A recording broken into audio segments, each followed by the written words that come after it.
All right, so we're going to talk about the theory of equations, which is a topic that used to be taught in pre-calc, but it's not anymore. So I'm going to try and fly through this. It is 7 pages long. There'll probably be 2 videos, but hopefully it'll give you at least a starting point, and then you should be able to try some of the problems. All right, so we're going to talk about synthetic division first. So there's 2 ways. You can either do long division or synthetic division. Synthetic division will only work when you're dividing a polynomial by a divisor that is a linear binomial, so like x minus a. And here is how synthetic division works. So what you do is you look at that divisor, x minus 3 in this case, and you take the root, so you change the sign of this, and you would do positive 3. And we put the positive 3 here. And then what you do is of the numerator, you put the coefficients. And so the coefficient of x cubed is 1, the coefficient of x squared is 2. There is no x term in here. It's like a plus 0x, so I do have to put a placeholder for that, and then the negative 4. And then the way this works is that you have a line down here. You always bring down the first number, in this case 1. And then it's a 2-step process. It's multiply, so 3 times 1 is 3, and then add, and you get a 5. And then you do the same thing over again. So you multiply, 5 times 3 is 15, and then you add, and then you multiply, and you add. And what you'll get there is you get the remainder is this last number always. It's just a shorter way. So synthetic division, really, it's just a shortcut way to do long division when you're dividing 2 polynomials. And so the remainder is what that you get at that last number. And then these numbers here are the coefficients of your quotient. And so that would be your answer or your quotient and your remainder.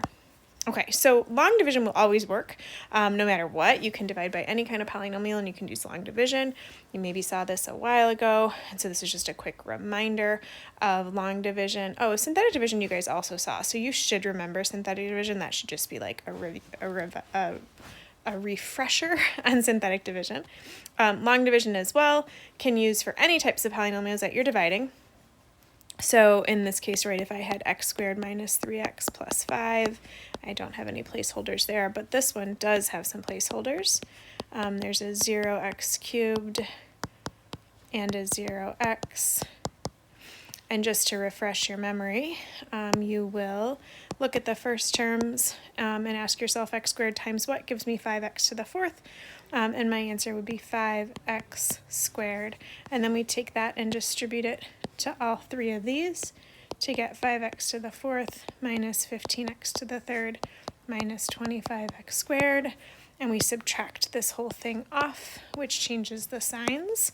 And I would get 15x cubed plus 22x squared, bring down my next term, and then start over again. So then I look at this first one, x squared times what gives me 15x cubed, and it would be 15x, and again, then I redistribute everything and keep going from there.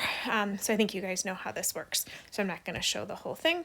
The full answer keys are posted on Schoology, so you can see the final answers if you want to go through and work that out. So again, just a nice reminder of synthetic and long division. You're going to do a lot of synthetic division with a lot of these problems. Okay, next page. Remainder theorem. When you divide a polynomial by x minus r, sorry, that should say r, the remainder is f of r. So this is kind of cool. So the remainder is actually the value of the function at that value, right? So here's an example. Here's our polynomial, 2x squared minus 3x plus 4. And when I use synthetic division to find this remainder, I change the sign to a positive 1.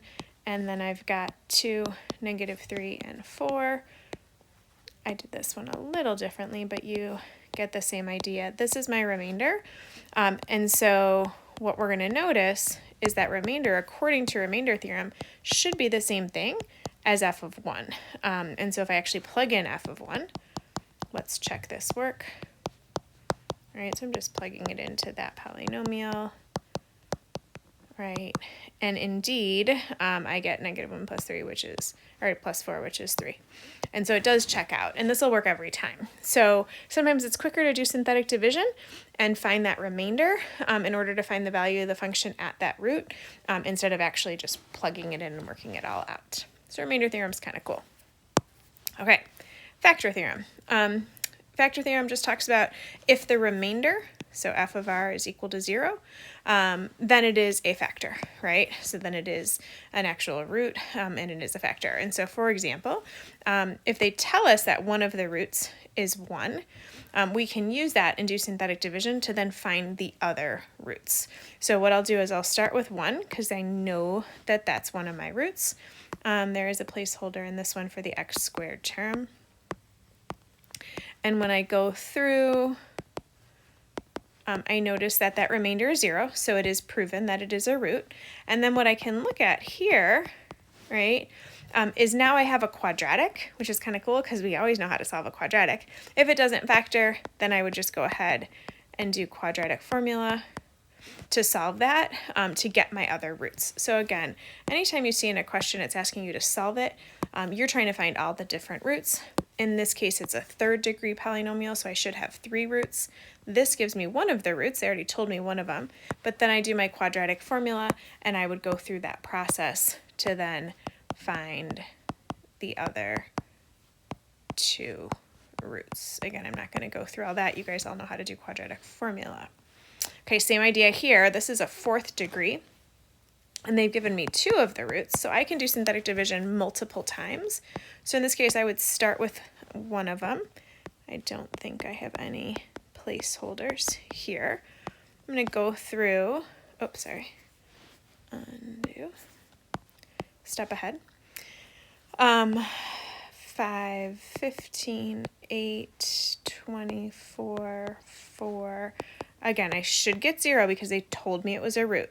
And now what I can do is ignore that one and then go through the same process with now that second root. And so I'm going to take -2 and I'm going to do synthetic division again with that quotient.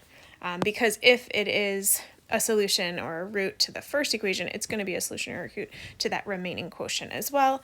And so then I can go ahead and do the same process now with that -2. And so, again, I should get 0 because it was told it was a root. But now the good thing is here I've gotten down to a quadratic. And again, now in this case, this one does factor. Right, and I can find my other 2 roots. And so then I have solved the equation completely because I've found all 4 roots to this 4th degree equation. So that's kind of cool, and that is really what our factor theorem tells us, okay? So again, lots of synthetic division if you're given certain roots to then find the other roots. Okay, this is sum and product theorem. This is also known as Vieta's theorem, which is really popular, and it's kind of nice because it gives you some really good information about the sum and the product of the roots when it's in standard form. So if you have a quadratic in the form of ax squared plus bx plus c, so in our standard form, and it's telling that our roots are r1 and r2, then the sum, r1 plus r2, is always going to equal -b over 2, or -b over a, and the product, r1 times r2, is always going to equal c over a. Okay, so that's kind of cool for any quadratic. And if a is equal to 1, that even makes it very simple. r1 plus r2 is just -b, and r1 times r2 is just c. So it's kind of cool. You can see this relationship between the format in standard form and the roots. It also can be extended. So Vieta's theorem can also go up to cubics, and then it can go to quartics, and it just keeps going. So it's very similar. We can talk about the sum of all 3 roots, because it's a cubic, right? There's 3 roots, r1 plus r2 plus r3, is also -b over a, but the product this time is -d over a. And then there is this whole other one that you can get into, and we'll look at this as we go through some of the practice problems of like the sum of the products and what that means. But for now, this is good enough. So let me show you an example. All right, so it gives us, in this case, r1 and r2. So it's telling you the roots. So there's r1 and there's r2. And it told you the leading coefficient is 1, which is pretty nice. So it's telling you that a equals 1. So you could do both ways, right? So the long way, which you would have done before, would be to use factored form, which is doing x minus r1 times x minus r2. So in this case, it would be x minus 3 plus 2i and x minus 3 minus 2i. And then you would have to FOIL this whole thing out, but it's actually like triple distribute because it's really a lot because this would distribute.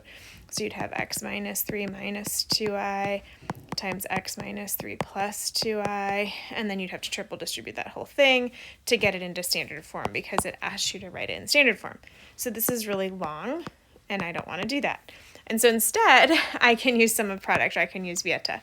And so what Vieta is going to tell me is that the sum, r1 plus r2, is negative b over a, but a is 1 in this case. So that's just going to give me negative b. So let's go ahead and plug those in. 3 plus 2i plus 3 minus 2i. And what I notice here is 3 plus 3 is 6. This is a 6. That's a b. So b is just equal to negative 6. And then I also know that the product is c over a. In this case, a is 1 again, so it's just c. And so when I work this one out, I'll do 3 plus 2i, 3 minus 2i, and I'll FOIL this whole thing out, and I'll end up getting 9 minus 4i squared, which is just 9 plus 4, since I squared is equal to negative 1, and that's 13.